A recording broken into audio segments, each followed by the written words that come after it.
संघर्ष के बाद राजनीति में अलग पहचान बनाने वाले नेता, ठेठ देसी अंदाज, कार्यकर्ताओं से सीधा संवाद। कहा जाता है कि भरी भीड़ में पुराने कार्यकर्ता को नाम से पुकारना उनकी खासियत थी। चेहरे पर मुस्कान, धोती कुर्ता पहनने वाले धरती पुत्र के नाम से मशहूर राजनीति में न सिर्फ अपना एक अलग मुकाम हासिल किया, बल्कि एक ऐसी पार्टी खड़ी कर दी जिसने कई बार प्रदेश की सत्ता तक संभाली। वो न सिर्फ उत्तर प्रदेश के 3 बार मुख्यमंत्री रहे, बल्कि एक बार देश के रक्षा मंत्री भी रहे। राजनीति उन्हें विरासत में नहीं मिली, एक साधारण परिवार से ताल्लुक है। 5 भाइयों में तीसरा नंबर इनका है। पहलवानी से शिक्षक और फिर राजनीति में रखा कदम। इसके बाद कभी पीछे पलटकर नहीं देखा। जिस तरह से जिंदगी में उन्होंने संघर्ष से जीत हासिल की, हर अखाड़े में विरोधियों को चित किया, आज गुरुग्राम के मेदांता अस्पताल में भी जीवन के लिए संघर्ष जरूर कर रहे हैं। लेकिन उनके चाहने वालों को भरोसा है कि अंत में जीत नेताजी की ही होगी। तो आइए आपको मुलायम की वो कहानियां सुनाते हैं जो अनसुनी भी हैं और बेहद दिलचस्प भी।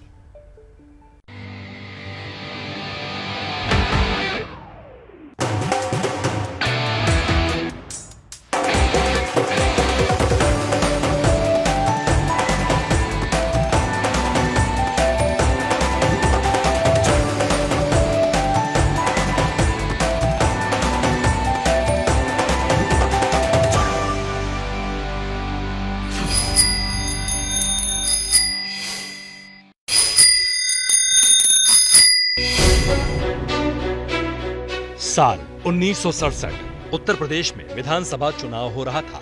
मुलायम सिंह के राजनीतिक गुरु माने जाने वाले नत्थू सिंह तब जसवंत नगर से विधायक थे, लेकिन मुलायम को बहुत मानते थे। उन्होंने अपनी सीट से मुलायम सिंह को सियासी मैदान में उतारने का फैसला किया। राम मनोहर लोहिया से पैरवी की। लोहिया भी मुलायम की मेहनत के मुरीद थे। नत्थू सिंह की बात मान ली, मुलायम को टिकट दे दिया। जसवंत नगर सीट से सोशलिस्ट पार्टी के उम्मीदवार थे मुलायम सिंह। टिकट मिलते ही प्रचार करना था, मगर करें तो कैसे करें। ऐसे में उनके दोस्त दर्शन सिंह ने उनका साथ दिया। दर्शन सिंह साइकिल चलाते और मुलायम सिंह कैरियर पर पीछे बैठ जाते। गांव-गांव साइकिल के पीछे बैठकर प्रचार करने वाले मुलायम सिंह ने वो चुनाव जीता और फिर सियासत की सीढ़ियां चढ़ते गए।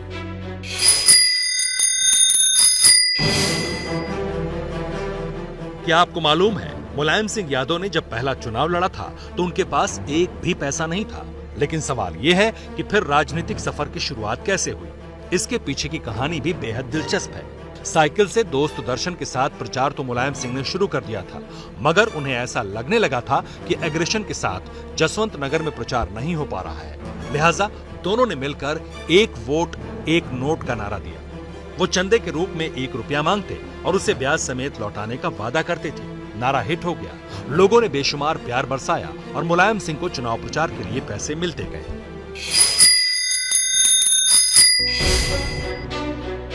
पहलवानी का अखाड़ा हो या राजनीति का मैदान, अपने विरोधियों को हराना ही मुलायम की सबसे बड़ी खासियत रही है।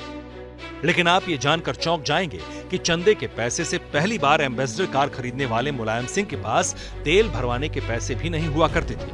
डॉक्टर संजय लाठर अपनी किताब समाजवाद का सारथी अखिलेश यादव की जीवन गाथा में लिखते हैं कि मुलायम सिंह ने एक पुरानी एम्बेसडर कार खरीदी। गाड़ी आ गई, लेकिन तेल भराने का मामला अटक गया। घर पर बैठकी हुई, तेल का पैसा कहां से आएगा, इस पर विचार विमर्श शुरू हुआ। तो अचानक ही गांव के रहने वाले सोनेलाल काछी उठे और उन्होंने भरी सभा में कहा कि हमारे गांव में पहली बार कोई विधायकी जैसा चुनाव लड़ रहा है, तो हम उनके लिए पैसे की कमी नहीं होने देंगे। गांव के सभी लोगों ने फैसला लिया, हम हफ्ते में 1 दिन 1 वक्त का ही खाना खाएंगे। जो अनाज बचेगा उसे बेचकर एम्बेसडर में तेल भराने के लिए पैसे का इंतजाम करेंगे। और इस तरह कार में पेट्रोल का जुगाड़ हो गया।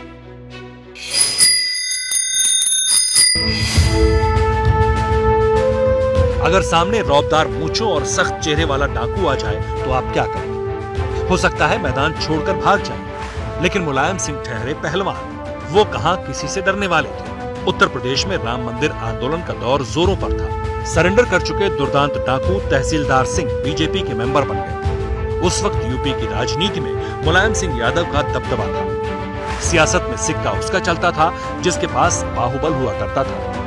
नेताजी पर आरोप लगते थे कि उनकी पार्टी इटावा और आसपास के इलाकों में बूथ कैप्चरिंग करके चुनाव जीतती है। बीजेपी ने काट ढूंढी, तहसीलदार सिंह को इटावा के जसवंत नगर विधानसभा सीट से टिकट दे दिया। ऐसा कहा जाता है कि वोटिंग के समय तहसीलदार सिंह को ये खबर मिली कि समाजवादी पार्टी ने एक बूथ पर कब्जा कर लिया है। गुस्सैल तहसीलदार सिंह तुरंत उस बूथ पर पहुंचे और पूरी मतपेटियां अपने साथ लेकर चले गए। काफी हो हल्ला हुआ, हिंसा हुई, लेकिन अंत में जीत एक बार फिर मुलायम सिंह की ही हुई।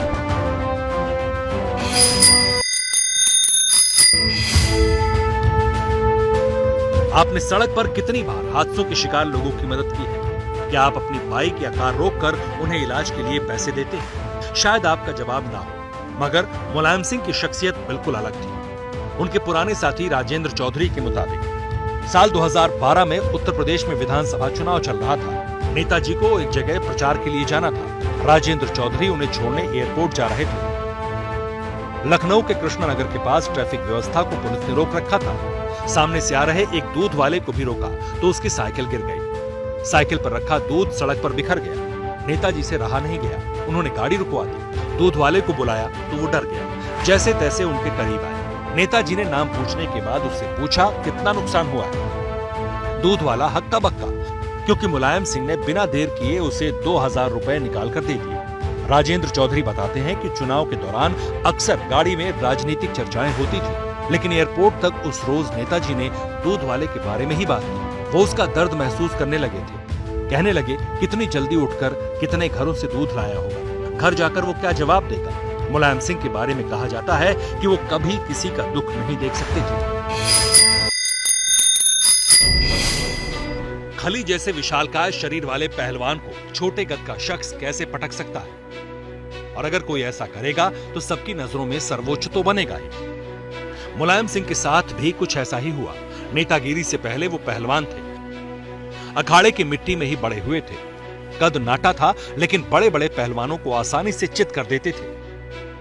60 के दशक में सैफई के पास करहल में कुश्ती का मुकाबला चल रहा था।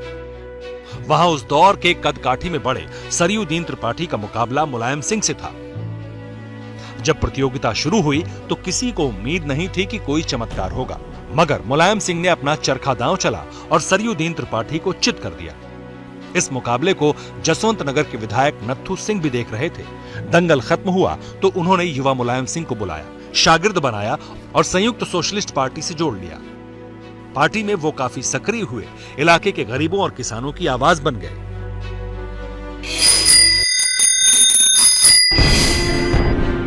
क्या आप जानते हैं कि सोनिया गांधी के प्रधानमंत्री बनने के सपने को मुलायम सिंह यादव ने तोड़ा था? बात 1999 की है। सोनिया गांधी को प्रधानमंत्री बनना था। राष्ट्रपति के पास अपना क्लेम लेकर गई थी। उन्होंने 272 सीटों की मेजॉरिटी भी गिना दी, पर ऐन मौके पर 32 सांसदों वाले मुलायम सिंह यादव ने हाथ पीछे खींच लिए। यूपीए के पास सीटें कम हो गई। सोनिया का सपना टूट गया।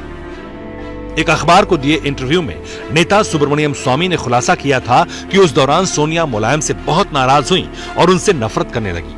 दावा यह भी है कि सोनिया गांधी बदला भी लेना चाहती थी। सुब्रमण्यम स्वामी के मुताबिक 2007 में उत्तर प्रदेश में मुलायम सिंह यादव का शासन था। उन पर करप्शन और मिसमैनेजमेंट के आरोप लग रहे थे। दिल्ली की गद्दी पर यूपीए का राज था। सोनिया गांधी पावरफुल थी। वो मुलायम सिंह के खिलाफ एक्शन लेना चाहती थी, मगर यूपीए सरकार में कानून मंत्री रहे हंसराज भारद्वाज ने सोनिया गांधी को बदले की कार्रवाई न करने की सलाह दी। ये खुलासा खुद हंसराज भारद्वाज ने किया था।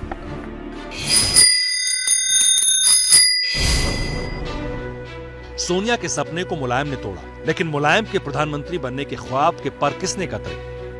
आप नाम सुनेंगे तो हैरत में पड़ जाएंगे।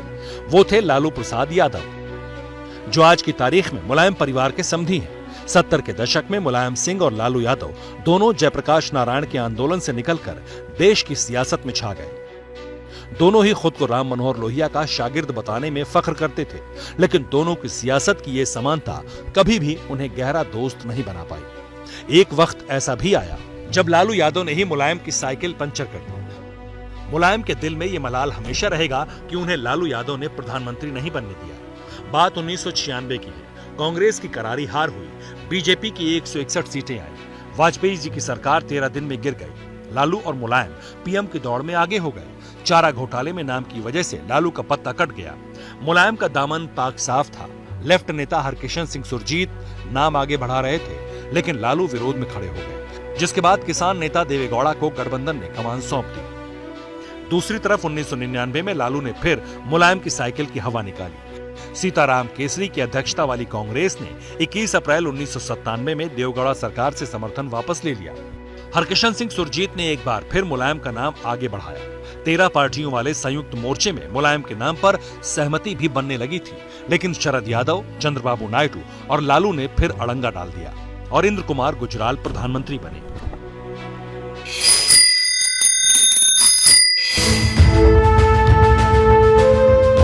अब बात साल 1987 की, जब मुलायम सिंह के गुरु चौधरी चरण सिंह का देहांत हुआ। चौधरी चरण सिंह के बेटे अजीत सिंह विलायत से लौट आए। चौधरी जी की बनाई पार्टी भारतीय लोकदल को लेकर बेटे अजीत सिंह और शिष्य मुलायम सिंह के बीच जंग से छिड़ गई। यही वो वक्त था जब मुलायम के सियासी कद की परीक्षा होनी थी। विधानसभा में विपक्ष में थे। अजीत सिंह ने विधायकों का बहुमत हासिल किया और नेता प्रतिपक्ष के तौर पर मुलायम सिंह को बेदखल करने का खेल शुरू किया।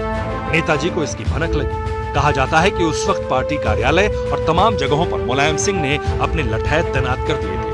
बावजूद इसके अजीत सिंह के मंसूबे कामयाब हुए।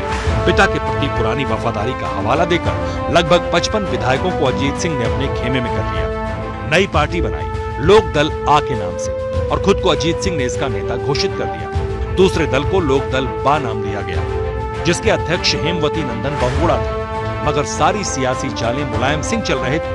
भले ही नेता प्रतिपक्ष से मुलायम का पत्ता कट गया हो, लेकिन विधानसभा में गरजते सबसे ज्यादा वही थे। नेताजी ने फिर एक बार साबित किया कि फिक्रमंदी को वो ताकत में कैसे तब्दील करते थे।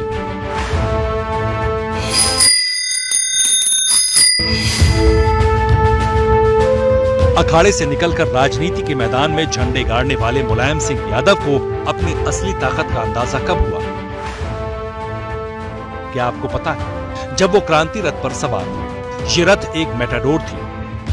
नेताजी की शख्सियत थी कि वो हार नहीं मानते थे। जब अजीत सिंह 55 विधायक लेकर अलग हो गए तो उन्होंने क्रांतिकारी मोर्चा बनाया और पूरे प्रदेश का दौरा किया।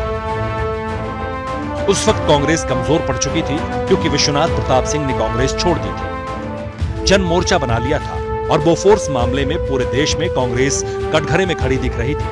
मुलायम को यही समय और मौका नजर आया। वो क्रांति रथ पर सवार हो गए। अब आया साल 1989।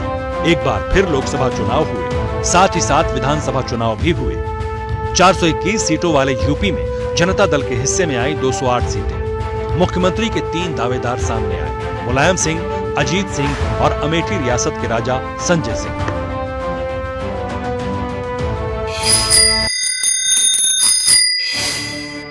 क्या आप जानते हैं कि मुलायम सिंह यादव के लिए परिवार से बड़ा कुछ नहीं था? उन्होंने अपने चचेरे भाई के लिए सियासत के दूसरे गुरु को भी कुर्बान कर दिया। ये बात साल 1990 की है, जब केंद्र में जनता दल में फूट के बाद चंद्रशेखर प्रधानमंत्री बने। मुलायम सिंह को चंद्रशेखर का साथ था। कांग्रेस के सपोर्ट से यूपी में मुलायम सिंह मुख्यमंत्री बने। मगर 1991 में चुनाव हुए तो उत्तर प्रदेश में राम रथ पर सवार बीजेपी की जीत हुई। कल्याण सिंह मुख्यमंत्री बन गए। इसके बाद साल 1992 आया। विधानसभा में समाजवादी जनता पार्टी के 24 विधायक थे, जिसके भरोसे राज्यसभा में एक सदस्य को भेजा जा सकता था। चंद्रशेखर चाहते थे कि मोहन सिंह को राज्यसभा सदस्य बनाया जाए, मगर ऐन वक्त पर मुलायम सिंह ने फिर से सियासी गोटी ऐसी फेंकी जिसे देखकर सब दंग रह गए।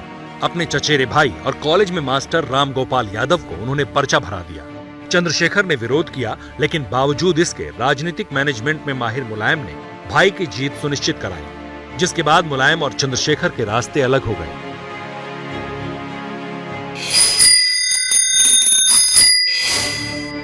क्या आप जानते हैं, मुलायम सिंह 19 महीने तक जेल में भी रहे थे। वो साल 1975 का था, जब 26 जून को देश में प्रधानमंत्री इंदिरा गांधी ने इमरजेंसी का ऐलान कर दिया था। अगले ही दिन मुलायम सिंह यादव को गिरफ्तार कर लिया गया। उन्हें इटावा जेल में डाल दिया गया।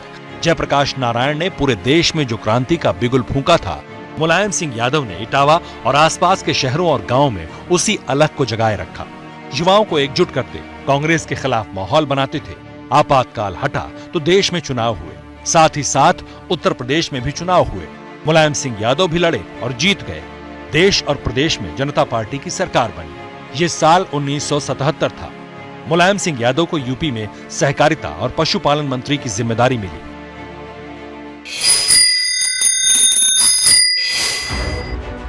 क्या आप जानते हैं कि मुलायम सिंह यादव पर एक नहीं 2 बार हमले हुए, मगर किस्मत से वो बच निकले। पहली बार साल 1967 में हमला हुआ, जब वो जसवंत नगर से जीते और विधायक चुने गए।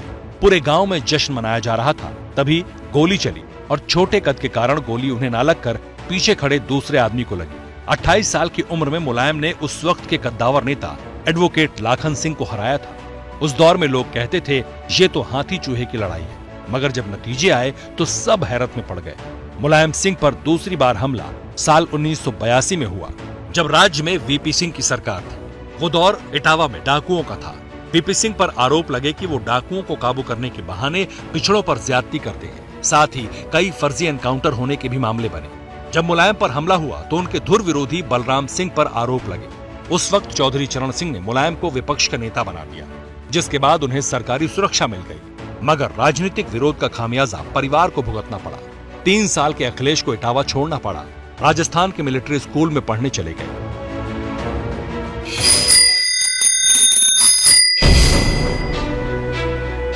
उन्नीस में मुलायम सिंह यादव मुख्यमंत्री तो बन गए, लेकिन उन्हें इस बात का बिल्कुल अंदाजा नहीं था कि अगला साल ही उनके लिए कड़ी परीक्षा होने वाला है। जून 1990 की बात है, जब बीजेपी ने विश्व हिंदू परिषद और बजरंग दल के साथ अयोध्या में रामशिला यात्रा शुरू कर दी। 4 महीने बाद कार सेवक अयोध्या में जमा होने लगे। कार सेवकों को बाबरी मस्जिद की ओर जाने से रोकने के लिए पुलिस को गोलीबारी करनी पड़ी। दर्जनों कार सेवकों की मौत हो गई और मुलायम रातों रात विलेन बन गए, हिंदू विरोधी कहलाने लगे। खामियाजा मुलायम को ही भुगतना पड़ा और अप्रैल 1991 में मुलायम की सरकार गिर गई। क्या आप जानते हैं कि पहली बार जब समाजवादी पार्टी बनाई गई तो अखिलेश यादव को इसकी भनक तक नहीं थी। उन्हें अखबारों के जरिए इसकी जानकारी मिली और वो तारीख थी 4 अक्टूबर 1992। मुलायम सिंह अब तक दूसरी पार्टियों के भरोसे चुनाव लड़ रहे थे, जीत रहे थे और मुख्यमंत्री या मंत्री बन रहे थे, मगर ठेठ अंदाज में ये ठान लिया था अब अपनी पार्टी बनाएंगे। लखनऊ के बेगम हजरत महल पार्क में समाजवादी पार्टी के नाम से नई पार्टी बनाई, लेकिन जब पिता ने नई पार्टी बनाई तो बेटे अखिलेश यादव उस वक्त मैसूर में थे, इंजीनियरिंग की पढ़ाई कर रहे थे। उन्हें इसकी जानकारी अखबार के जरिए मिली।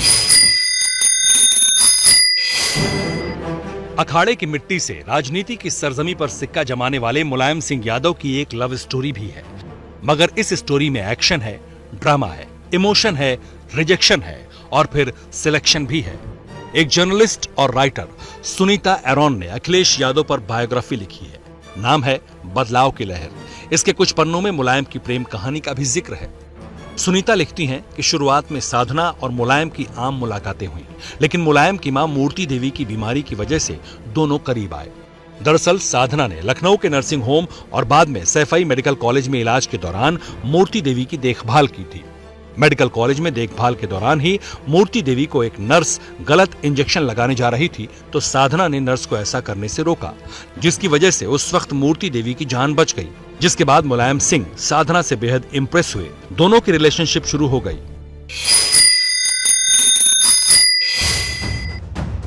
शायद आप नहीं जानते होंगे कि मुलायम और साधना की प्रेम कहानी को सिर्फ एक ही शख्स जानता था, हालांकि अब वो दुनिया में नहीं है।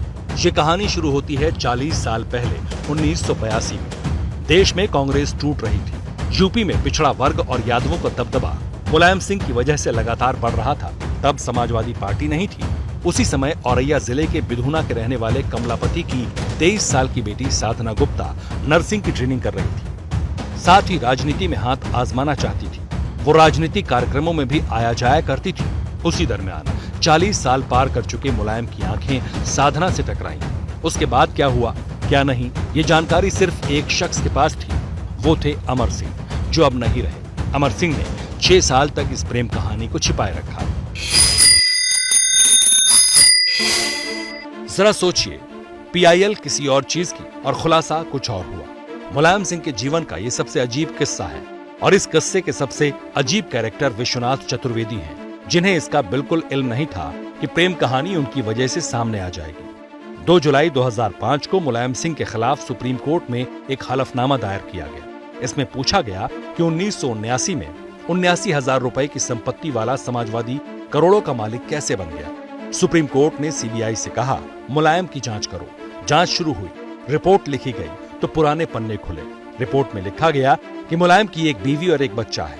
आज से नहीं बल्कि 1994 से। 94 में प्रतीक गुप्ता ने स्कूल के फॉर्म में अपने परमानेंट रेजिडेंस में मुलायम सिंह का ऑफिशियल एड्रेस लिखा था।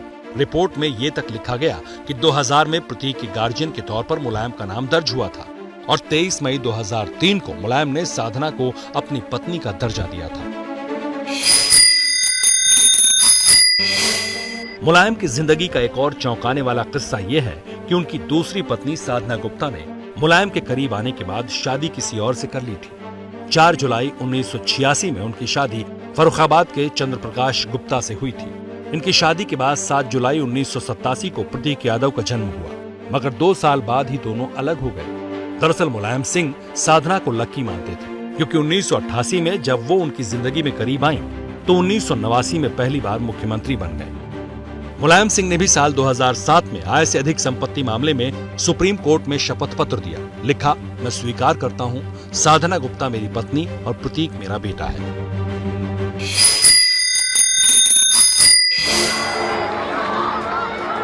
भारतीय राजनीति में जमीन से जुड़े नेताओं का जब भी जिक्र किया जाता है तो उनमें समाजवादी पार्टी के मुखिया मुलायम सिंह यादव का नाम काफी ऊपर दिखता है।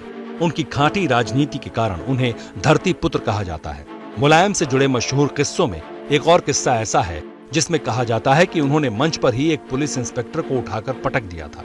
उस वक्त मुलायम सिंह की उम्र करीब 21 साल थी और वो अखाड़े में पहलवानी का रियाज करते थे। मैनपुरी के स्कूल में जाने माने कवि दामोदर स्वरूप विद्रोही अपनी कविता सुना रहे थे। कविता का शीर्षक दिल्ली की गद्दी सावधान था। कविता जैसे गुनगुनाने लगे तो वहीं पास में खड़े एक दारोगा ने पहले उन्हें कविता गाने से रोका, लेकिन कवि नहीं माने तो मंच पर चढ़ गया और उनके हाथ से माइक छीनकर फेंक दिया। इसे देख मुलायम सिंह आग बबूला हो गए और जमीन से छलांग लगाकर मंच पर गए। दारोगा को घसीटकर नीचे लाए और दोनों हाथों से उसे उठा लिया, जमीन पर पटक दिया। सभी लोग मुलायम को पकड़ने के लिए दौड़े और दारोगा को किसी तरह चंगुल से मुक्त कराया। जैसे ही घड़ी का काटा दोपहर 2:30 पे आए, बबीता जी का दिल सास बहू साजिश के लिए मचल जाए। और ये है इनकी बहू, पूरे दिन ऑफिस की टेंशन हो जाए गॉन जब ये करें अपना फेवरेट शो फ्री टाइम पे ऑन। इनकी तरह आप भी देखिए अपना फेवरेट शो अपने टाइम पर और डाउनलोड कीजिए एबीपी लाइव ऐप अपने स्मार्ट टीवी पर।